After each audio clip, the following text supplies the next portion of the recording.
70 wins, and they remained a force of sheer intimidation. Come on, I'll give you a jump shot right here. I'll give you a jump shot. Shoot it. Oh, you don't want it. Go on the wing button hook, Scotty or Michael.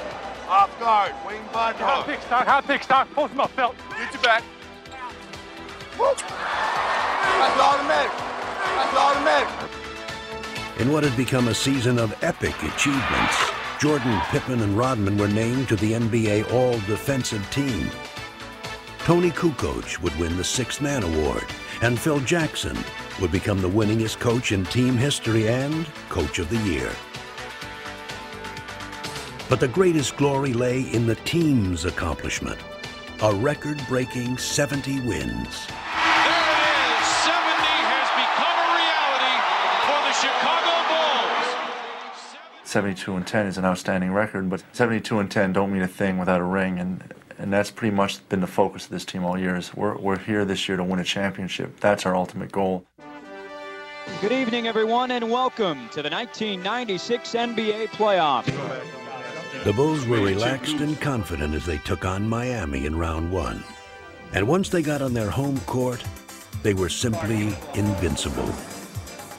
Pippen on a drive, beat Janilovic, dumps the ball. And no amount of Miami heat could stop them. MJ between them all! He got every one of them! Yes! As frustrated as Miami felt in Game 1, it only got worse in Game 2. Miami was desperate. We're going to try to eliminate some of the mistakes that we made in the game. You can't make mistakes against a team like this because they're going to take advantage of them. Heading to Miami with a chance to sweep, the Bulls became even more focused. A bounce back to Michael, spins up a shot, score! Energized by the home crowd, Alonzo Mourning caught fire and scored 30 points.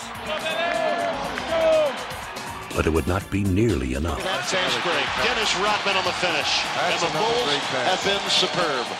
Their sweep of Miami now behind them, the Bulls would face a far greater test. One that put them up against a familiar foe. After years of playoff dominance against the New York Knicks, Chicago finally met its match in the 1994 Eastern Conference semifinals. The Bulls were lost without Michael Jordan, who was attempting to master another sport.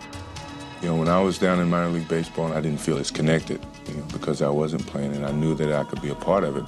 It's like the bully of the neighborhood taking advantage of your kid brother when you know the big brother's not around. You had those feelings of, God, I know I could help that team. Lennox finally defeat the Chicago Bulls in a playoff series. A much different Bulls team hosted the Knicks in this year's playoffs. And again, the rivalry produced an intriguing matchup.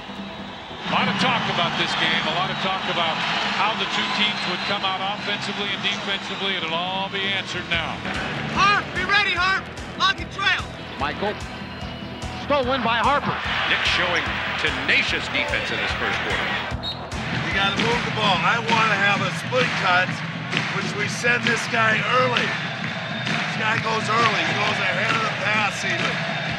Though the Knicks were persistent foes in the first two games, the Bulls maintained their resolve. Derek Harper looks for John Starks. Makes a move and it's stripped away out to Scotty.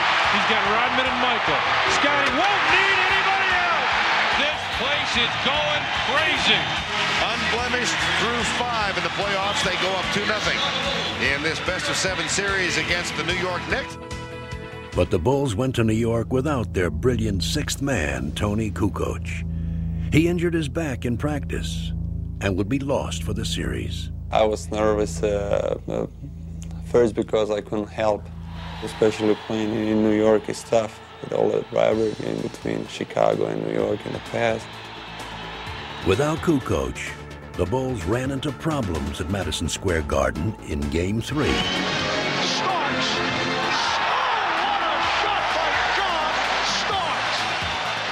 With the two teams battling to a furious finish, Michael Jordan delivered mightily in the clutch. Jordan